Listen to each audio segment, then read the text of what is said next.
mas a gente teve aqui o papo com o Diego, que é um empresário que há alguns meses aí tem sido citado muito como um possível investidor, ou que angariaria, não sei se essa palavra existe, mas que iria angariar potenciais investidores no São Paulo. A gente tentou elencar todas as perguntas que a galera trouxe para a gente ao longo dos meses, né? De onde ele vem, como que ele se alimenta, do que se reproduz, como diz o Globo Repórter, de onde que vem o dinheiro, qual a história da vida dele. Eu confesso que a primeira coisa que me surpreendeu é que ele é neto do personagem Papai Papudo do Bozo. E o Bozo permeou a minha infância durante muito tempo. O telefone 236-0873 fez parte da minha infância durante muito tempo, que eu não conseguia ligar, mas isso não tem nada a ver com a história. O ponto é, o Diego Fernandes teve uma entrevista com a gente aí de 1h30, mais ou menos, né? A gente abordou vários temas, Marina, e, assim, eu queria que você comentasse um pouquinho o que você achou. Teve muita gente que gostou do papo, teve gente que achou que faltou algumas coisas, né? A gente viu o público bem dividido ali nos chats e nas redes sociais. Então, eu queria que você comentasse aí as suas impressões. Então, Senna, eu vi ao vivo, vi a live inteirinha, porque é isso, né? Uma pessoa que está sempre agora nesse imaginário do torcedor, e para mim acabou que o que ele disse fica mais no imaginário também. Eu acho que é claro que não dá para apresentar o projeto porque o conselho não permite. Então tá, apresenta o projeto na entrevista. Apresenta o seu projeto no espaço que o Arquibancada Tricolor está te dando, em outros veículos que eventualmente o entrevistarem. Eu até anotei aqui algumas coisas, né? Ele bate muito na tecla que o modelo do São Paulo, o modelo político atual do São Paulo está falido. E realmente está falido, né? É uma coisa horrorosa. Mas isso qualquer um faz. É claro que tem que mudar o modelo político, entendeu? Ele demora praticamente 1 hora de entrevista para poder falar que São Paulo está com diversos inquéritos de investigação de corrupção dentro do clube. Em um certo momento, ele coloca como se fosse só incompetência. A incompetência da gestão, os déficits, a dívida de 1 bilhão. Claro, incompetência, mas também existe essa outra vertente, talvez não seja só incompetência, entendeu? Que mais que eu anotei aqui, Senna? Que eu não quero esquecer de nada. Outra coisa que me chamou atenção, que eu vi até no perfil do Twitter, né, do X, do Morumbi Station. Ele fala muito em reunir famílias tradicionais que estão dispostas a investir no São Paulo. O que a gente reclama tanto do São Paulo atual? Porque é essa oligarquia, essa coisa dessas famílias tradicionais de São Paulo. Não é justamente o que a gente quer tirar esse modus operandi de dentro de São Paulo? E aí, ele traria essa SAF, ou enfim, investidores nesse outro modelo, só que de novo nessa lógica das famílias tradicionais, são paulinas. Enfim, cara, que mais? Ele fica colocando a torcida do São Paulo também como elitizada. Não, porque é mais elitizada que Corinthians e Flamengo. Será mesmo? Será mesmo que é interessante a gente ainda voltar para essa ideia que foi por muito tempo do São Paulo? Outra coisa que ele fala que eu também não curti muito. A gente poderia pedir uma vaga para o São Paulo disputar a Copa do Mundo de Clubes. Pedir uma vaga, fazer um favor para o São Paulo? O São Paulo não precisa disso, São Paulo tem que chegar lá pelas próprias pernas. Eu achei pouca concretude, não entendi direito se vocês tiverem entendido, quiserem me explicar, não entendi muito bem qual de fato foi a função prática dele na vinda do Ancelotti, porque foi assim que ele basicamente se promoveu. Não entendi, foi um consultor de que exatamente? Não sei, e também muitas palavras que ele fala são de terceiros, né? Ai, porque o fulano me falou. A gente não sabe se falou, se não falou, porque os árabes falaram mesmo.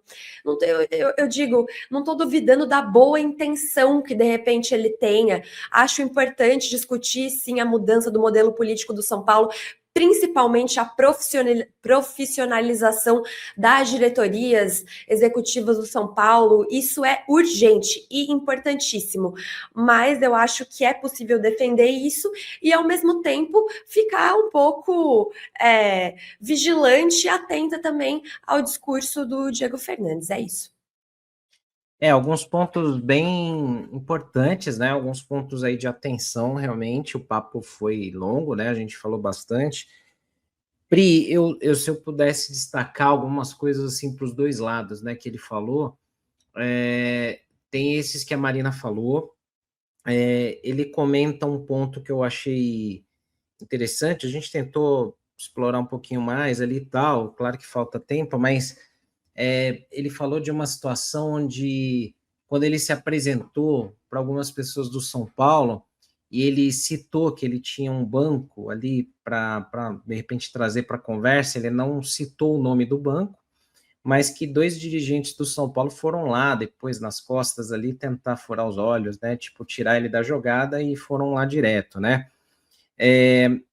Entendo que talvez por isso ele também possa não ter aberto se tem alguma coisa de concreto, né, de investimento, de investidores e tal, porque alguém poderia dar um chapéu, né, mas também a gente tentou perguntar ali alguns pontos, né, nessa linha de quem seriam os investidores, quem teria interesse, né, ele falou de conversas com pessoas do Liverpool, do Newcastle, que se o São Paulo se profissionalizar, abriria ali espaço para que não só ele, mas outros grupos e outras propostas de investimentos poderiam vir ao São Paulo, né? E até perguntei isso para ele, Pri. Eu falei assim: o torcedor de São Paulo está muito machucado, né? Está muito calejado já de tanta coisa errada nos últimos tempos e desconfia um pouco de tudo, né? Então, que tipo de obstáculos que você viu? Ele basicamente falou muito isso, Pri, que o modelo atual realmente não permite que ninguém invista, tanto que até a gente, em algum momento, citou a Abílio Diniz, né? Abílio Diniz que tinha uma história, né, grande ali, e dinheiro, ele nunca investiu no São Paulo, porque com esse modelo não funciona, né? Mas eu queria também que você citasse um pouco, Pri, o que você achou, do que você assistiu, do que você leu e tal, sobre o próprio Diego Fernandes aí nesse período. Sena, primeiro, né, eu sou grande entusiasta de qualquer coisa que resolva a situação do São Paulo, que ajude minimamente o São Paulo, que dê uma luz no fim do túnel de que o clube pode viver numa situação melhor e melhore o seu sistema político, né? Dito isso, eu acho que o Diego Fernandes ele chegou num nível também que ele já atravessa um modelo político de São Paulo, né? Tipo essa situação do banco. Obviamente, você não consegue chegar no São Paulo e falar, olha, eu tenho essas pessoas aqui para esses, sei lá, essa pessoa, essa empresa, não sei o que é. Eu tenho essas coisas aqui que vão investir no São Paulo. Obviamente, você tem que ir com alguma coisa concreta na mão do hoje Macis, né, do presidente do São Paulo. Mas também me incomoda uma pessoa aleatória ficar usando o nome do São Paulo por aí para falar sobre investimentos. Tipo, hoje ele não tem absolutamente nada a ver com o São Paulo. Ele não é nada do São Paulo. Ele não pode ficar usando o nome do São Paulo no banco, para sei lá quem, para fulano de outro país, sei lá o que ele vai falar. Eu acho isso meio bizarro. Eu não posso chegar agora representando o São Paulo lá no Itaú, que é a minha conta, falar, não, que eu vou investir aqui no São Paulo. Tipo, não, cara, tem uma pessoa, independentemente do que fazem no São Paulo, né? Seja o presidente roubando, sei lá o que está fazendo, o que, sendo acusado, na verdade, né? Mas é quem está lá. É quem está lá e essa pessoa ela foi eleita para estar lá, entendeu? Então não acho legal também você ficar atravessando as pessoas que comandam o São Paulo hoje, né? Sendo muito sincera, cara, eu não conheço ele pessoalmente, não sei as intenções deles, mas acho que falta um pouco ainda de credibilidade, né? Justamente porque as coisas são faladas de maneira muito superficiais ainda. Eu não estou falando aqui que eu sou super contra, tá, esse investimento, mas acho que todas essas coisas que envolvem, já falei isso sobre outros nomes que apareceram, quando era também a situação da base, sempre tem que ter um pé atrás de entregar o clube ou parte do clube, dar muita autonomia sobre o clube na mão de alguém ou de uma empresa. É difícil, né, para quem é torcedor, cara, porque independentemente de todas as dragas que estão acontecendo, o clube ainda é um clube associativo, que quando a torcida vai lá e protesta na porta do CT, o presidente sai, né? Eu sei que é um exemplo muito mínimo, tá? Porque o clube está na mão dos conselheiros, basicamente. Mas a torcida ainda tem algum nível de poder quando se junta, né? De conseguir interferir na situação. E a gente tem um exemplo claro, não dá mais para falar que não tem, que é a sexta-feira do protesto, né? Eu acho muito que o movimento da torcida, a gente até viu torcedores participando de maneira concreta do processo de impeachment, a gente viu que o torcedor, em sua maioria, ele consegue sim fazer coisas. Ainda muito distante, não é tão palpável assim, mas ainda é um clube que dá para ter essa interferência, não sei até que ponto é boa ou ruim, mas nesse caso foi boa, né? Concordo aqui com o que o Rafa fala, né? Que difícil é continuar do jeito que está, mas não sei se é o melhor caminho também ainda, sabe? O que a pessoa quer em troca, né? Isso é uma pergunta importantíssima, que é o que em troca? Porque a parada não é parque de diversões que você vai investir por, sei lá, 5 anos e sei lá o quê, e dar grandes resultados. Não, cara, o torcedor torce por São Paulo pro resto da vida, vai passar 1000 anos e vai ter 1000 gerações torcendo pelo São Paulo. Então, a sua proposta de resolução tem que ser a longo prazo. E não, vou passar um tempinho aqui investindo, vamos ganhar Libertadores, vamos lá no Super Mundial e sei lá o quê. Não é assim que as coisas funcionam. É a longo prazo. O São Paulo é eterno. O torcedor, de geração para geração, também é eterno. Entendeu? Então, tem que ser uma resolução eterna e não uma resolução pontual, sabe? Então, assim, não me passa grande credibilidade, porque nesse momento, como você falou, nada me passa muita credibilidade, né? Eu acho que tem passos que o São Paulo tem que dar aos poucos, antes de até mesmo querer investimento e tal, até porque hoje o São Paulo está muito desvalorizado, né? Como empresa, digamos assim, muito desvalorizado. Então, acho que tem que ser algo feito com muito cuidado, tal. Não duvido das boas intenções dele, como a Marina falou.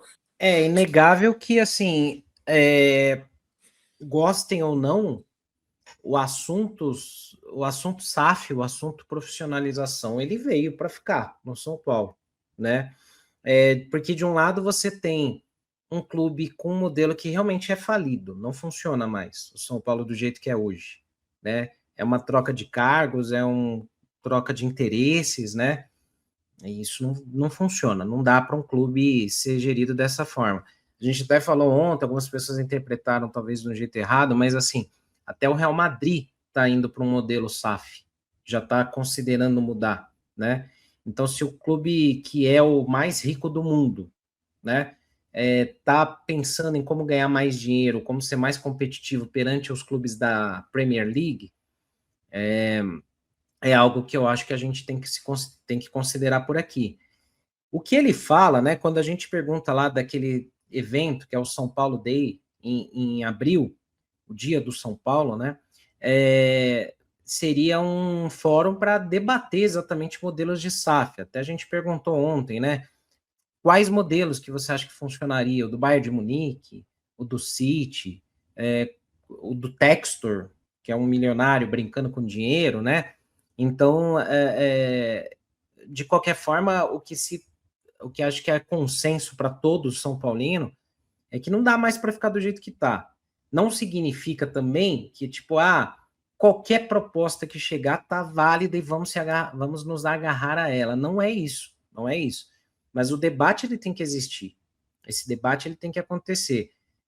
Você tem modelos de SAF que funcionam muito bem e outros que são uma porcaria, né? O que vale é você investigar quem que vai entrar. Se alguém chega para você e fala assim, tenho dinheiro aqui, você não vai procurar saber quem é? Você não vai tentar investigar a ficha, a vida e tudo? É isso, você não vai vender o seu carro para alguém que você não conhece, simplesmente porque alguém te ofereceu uma proposta irrecusável. Vai ter algum BO ali, né? Então, eu acho que essa discussão ela é válida, ela é muito válida. A gente colocou aqui até no chat e está muito dividido, né? A percepção do Diego Fernandes após essa entrevista, né? Eu acho que, assim, se ele tem possibilidades concretas de trazer algo, ele vai ter que trabalhar isso ao longo do tempo, né? Ele vai ter que mostrar mais. Eu até acho que talvez numa entrevista não vai falar, olha, eu tenho o banco tal, eu tenho esse investidor tal, eu tenho tantos bilhões. Não sei se ele faria isso, mas ele precisa apresentar alguma coisa mais concreta para que o clube ou pessoas do clube levem a sério para poder puxar. E aí, Marina, só para a gente poder mover também, ele fala de uma brecha que poderia ser o caminho para o São Paulo discutir o modelo de profissionalização ou SAF. Porque se ele. Muita gente cobra assim, mas ele podia botar dinheiro. Ninguém colocaria dinheiro no São Paulo hoje. Ninguém ia colocar, né? Eu não colocaria dinheiro hoje, sabendo que o dinheiro pode ir na mão de algumas pessoas nefastas que estão lá, como diria o Ramone, né? Mas assim,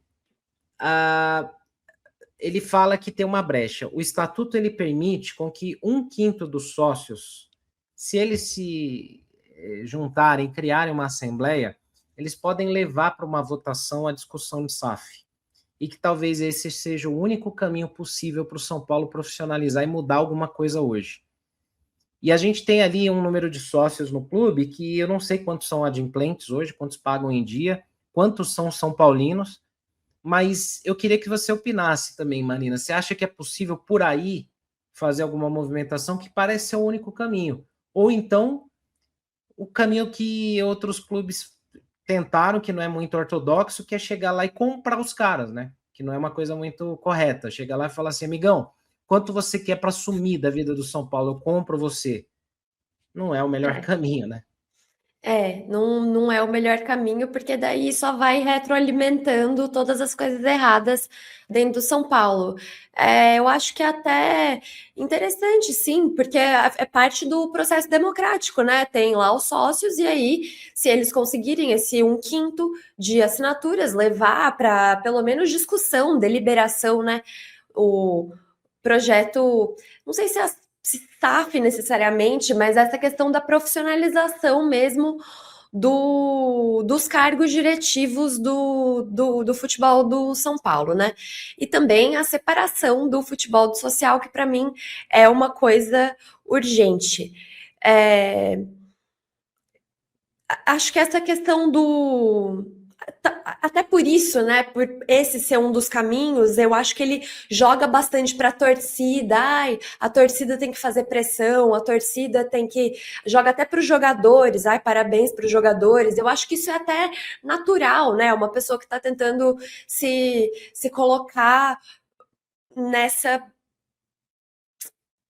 situação, mas como talvez uma saída, não um salvador, mas uma saída. Enfim, eu sinto que ele ainda está um pouco tateando ali a coisa toda. E esse São Paulo Day que ele propôs, eu acho que pode ser até interessante também. Um fórum de discussões. Quem sabe nesse evento sejam trazidas propostas mais concretas, porque eu acho que ele conseguir efetivar o que essa brecha no estatuto propõe, do 1/5 de sócios para levar à Assembleia Geral, talvez ele consiga mais voz dentro desse contexto, caso nesse São Paulo Day de fato sejam apresentadas opções, propostas, como que faria, como que não faria, uma coisa mais clara, né? Entendo que numa entrevista talvez não dê para fazer, mas acho que, enfim, ele foi um pouco vago e talvez num dia reservado para esse evento possa ser apresentado de forma mais concreta.